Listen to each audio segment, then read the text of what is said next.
आम्ही जेव्हा प्रत्येक कुठलाही सिनेमा बनवतो, आमची टीम असते, खूप मेहनतीने आम्ही तो सिनेमा बनवत असतो, त्याच्यामागे भरपूर मोठी टीम कार्यरत असते. तेव्हा आवर्जून बघा पेन किलर. त्याच्यात एका महिलेची तर गोष्ट आहेच, त्याचबरोबर तिच्या नवऱ्याची गोष्ट आहे, तिच्या मुलाची गोष्ट आहे आणि आजूबाजूच्या समाजातल्या घटकांची गोष्ट आहे. तेव्हा हा पेन किलर हा सिनेमा नक्की बघा, तुम्हाला नक्की आवडेल. आता जवळजवळ 4 वर्ष मी कामात गॅप घेतला होता. सातपुते सर, त्यानंतर गांगण सर आणि सगळ्यांनी गळ घातली आणि पुन्हा एकदा माझ्या आजारपणातून उभं राहून मी परत तुमच्या भेटीला येतोय. तर तुम्ही नक्की आवर्जून बघा पेन किलर. माझा द्विधा नावाचा सिनेमा सुद्धा आता लवकरच रिलीज होतोय, तोही पहा. सतीश पुळेकर त्याच्यामध्ये आहेत, मानसी कुलकर्णी आहे, निमिष कुलकर्णी आहे, तोही सिनेमा रिलीज होतोय. तेव्हा तुम्ही सिनेमे बघितले तर आम्ही कलाकार जगू, कारण आम्ही काही दुसरी नोकरी किंवा व्यवसाय करत नाही, आमची कुठली व्यापारपेठ नाही आहे, आमचा एकच आहे ना व्यवसाय. तर आवर्जून बघा. आणि जसं आशिषने सांगितलं, एकदा त्या महाराष्ट्र व्यापारपेठेला ना बाजारपेठेला तुम्ही ना भेट देऊन या. बघायला काय कोण पैसे मागत त्यांना गेला म्हणजे काय 1000 रुपये लागू होत नाही, परंतु अंडर वन रूफ तुम्हाला सगळ्याच गोष्टी मिळतात. म्हणजे गहू तांदळापासून कडधान्यापासून ते साबण शॅम्पू पासून सगळं. म्हणजे आता मी लिस्ट वाचत बसलो तर अख्खं दुकानाचं सांगावं लागेल, परंतु सगळं मिळतं अंडर वन रूफ. तर तुम्हाला कुठे उन्हातानात पावसापणात भटकायची गरज नाही आहे. तर त्याचा लाभ घ्या, तुमच्यासाठीच आहे. त्यानिमित्ताने सेविंग पण होतं आणि घरात आपल्या अन्नधान्य भरलं जातं. धन्यवाद. पुन्हा एकदा रजा घेतो आपली. जय महाराष्ट्र. मी विनंती करेल या चित्रपटाचे दिग्दर्शक कृष्णा देडे सरांना की पेन किलर विषयी थोडक्यात प्रेक्षकांना माहिती सांगा. सगळ्यांना माझा नमस्कार.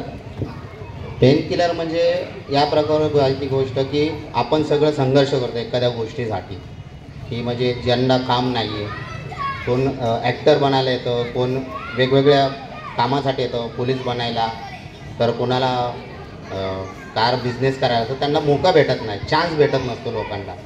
तर आपण एक रायटरची स्टोरी आहे ती. तो खूप गरीब असतो आणि त्यालाकडे काय खायला पैसे नसतं, काही नसतं, एकदम गरिबावनं असतो आणि त्याच्याकडे 2 रुपये एक पेन किलर घ्यायसाठी सध्या पैसे नसतात. मुलगी बायको असे आजारी पडतात आणि तो जो संघर्ष करतो त्या गोळीसाठी, प्रोड्युसर असतात, त्यात प्रोड्युसरचेही काही रोल आहे.